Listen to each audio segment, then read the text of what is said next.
Ramai orang sakit, selepas sakit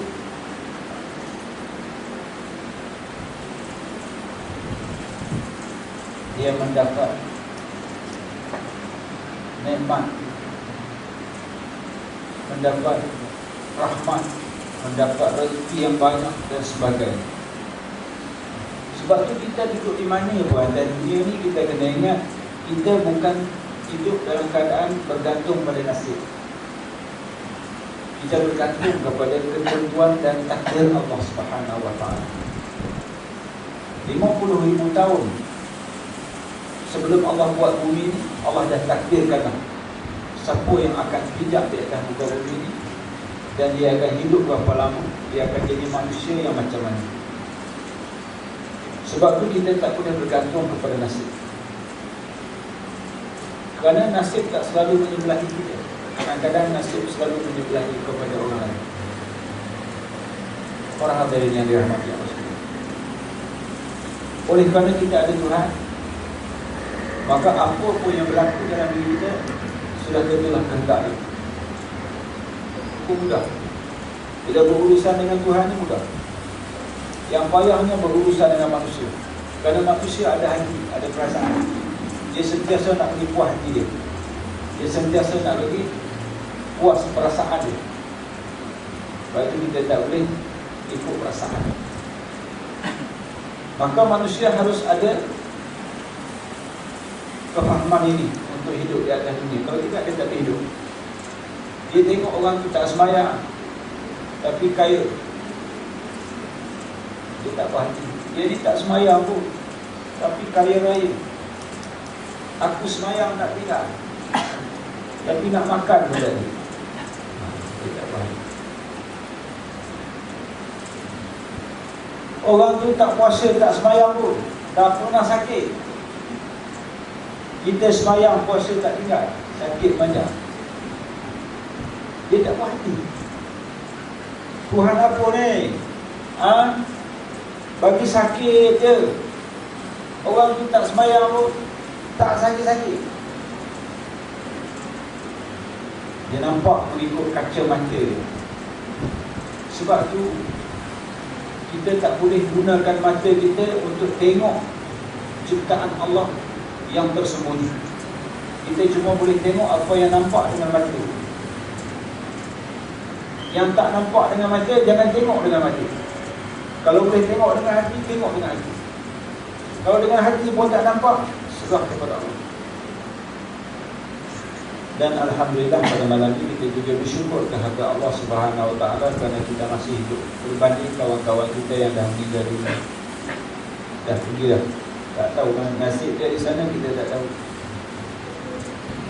Cuba kita pejam mata, kita bayangkan kita duduk seorang-seorang dalam kubur, dalam gelap setelah ditinggalkan semua orang yang kebumikan kita tadi.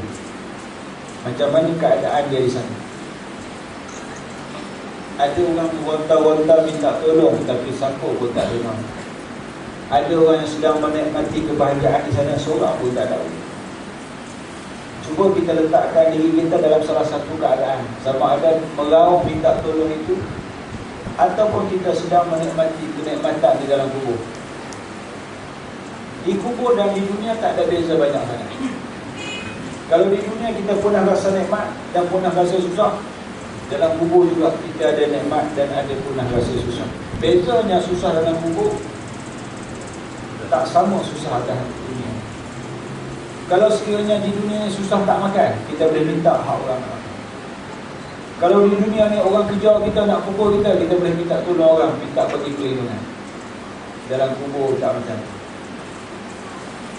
Kalau orang kejar kita nak pukul kita dalam kubur, tak ada tempat minta tolong kita. Tak ada seorang boleh kita minta tolong kita, sebab yang pergi sana kita seorang.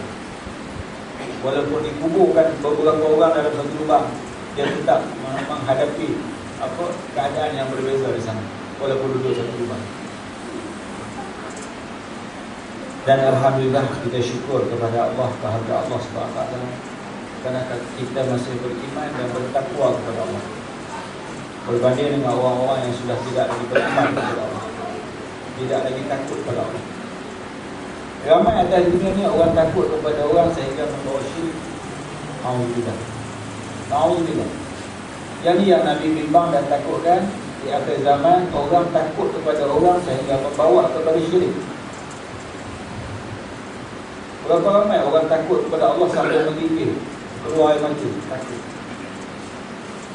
Tapi orang takut kepada orang sampai jadi macam tu.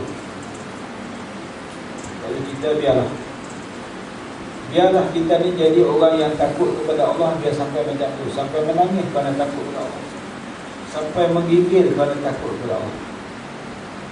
Sebab ada masa dia, yauma yunfakhu fis-suri fatatuna afwaja. Di sana nanti iaitu pada hari yang tidak ada perlindungan bagi kita, manusia akan dikumpulkan. Wa minhum wujuhuhum kal-qira, yang mana pada masa itu wajah manusia macam monyet, muka kita macam monyet. Wa minhum arjuluhum jalabiba, ada setengahnya berkumpul dalam keadaan lidahnya terjulur sampai ke dada, bengkak mengalir tanah yang berbau busuk. Wa minhum arjuluhum kal khanazir, ada setengahnya muka dia macam babi,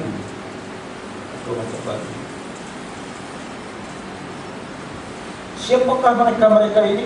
Mereka yang dulunya semasa di dunia muka macam kita.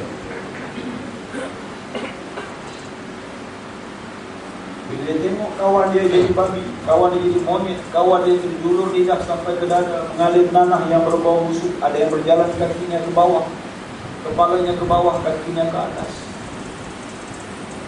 Ini adalah orang yang melakukan sesuatu semasa di atas dunia, tidak mengambil kira akibat apakah yang akan berlaku selepas mati dan selepas dibangkitkan semula. Sebab itu para hadirin yang dirahmati Allah, kita harus mengambil nikmat Allah dengan cermat. Kita bila mengambil nikmat Allah dengan cermat, suasana akan berjalan dengan lancar. Kita nak makan nikmat Allah itu takut. Apa kerja kita buat sehingga kita nak makan nikmat Allah? Takut. Sebab tu orang yang faham tentang nikmat Allah, rahmat Allah, dia nak makan nasi, meleleh air mata. Suap nasi semua, meleleh air mata. Dia bayangkan nikmat yang dia dapat tu bukan daripada orang, sebenarnya daripada Allah. Dia minum air seteguk, air, dia tengok air, meleleh air mata. Dia bayangkan nikmat ini daripada Allah. Ini orang yang tahu menikmati nikmat yang datangnya daripada Allah Subhanahu Wa Taala. Ada orang makan sampai kenyang, minum sampai kenyang pun dia tak rasa benda itu datang daripada Allah. Dia kata ini benda ni datang daripada diri dia sendiri.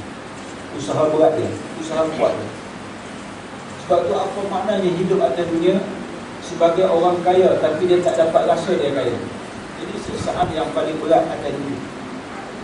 Di antaranya ialah orang kaya yang tak dapat rasa kaya. Dia kaya tapi dia tak tahu kata dia kaya. Kerja siang malam, padahal duit yang ada itu makan tak habis lah.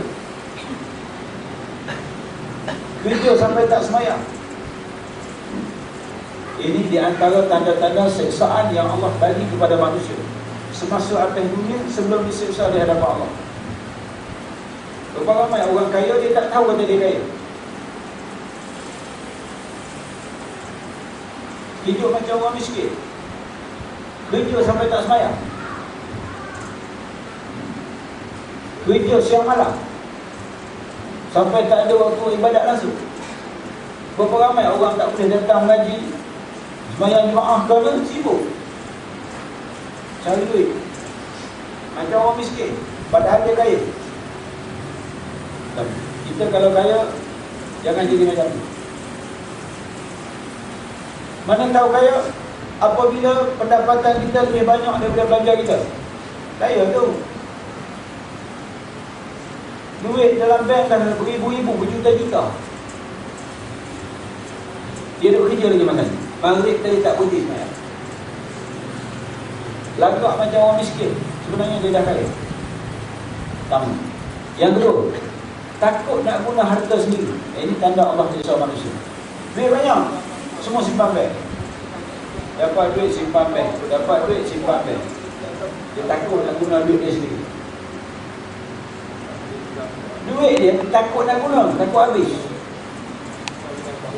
Duit banyak, hidup macam orang miskin. Bukan dia nak guna duit orang, duit dia sendiri dia takut nak guna. Baik dia orang miskin.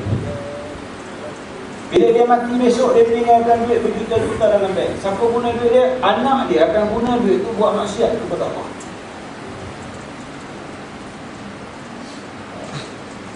Ramai saya jumpa orang yang mati dalam keadaan duit banyak dan duit itu digunakan anak dia untuk buat maksiat kepada Allah Subhanahu Wa Taala. Sebab duit yang dikumpul dengan cara macam tu tidak suci duit.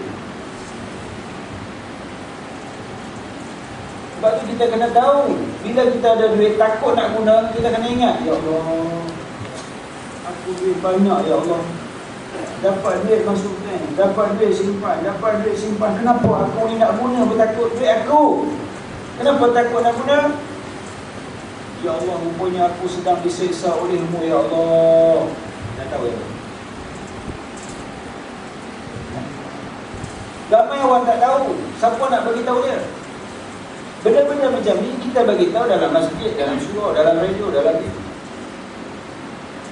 Kalau radio dia tak nak dengar siaran-siaran agama. Kalau TV pun dia tak nak dengar siaran-siaran agama. Di mana dia nak dapat pengetahuan ni? Di mana dia nak dapat ilmu ni? Siapa nak bagi tahu dia? Kalau dia seorang ayah atau seorang ibu, anak tak boleh bagi tahu walaupun anak tu pandai. Dia kalau anak tak boleh tahu ayah.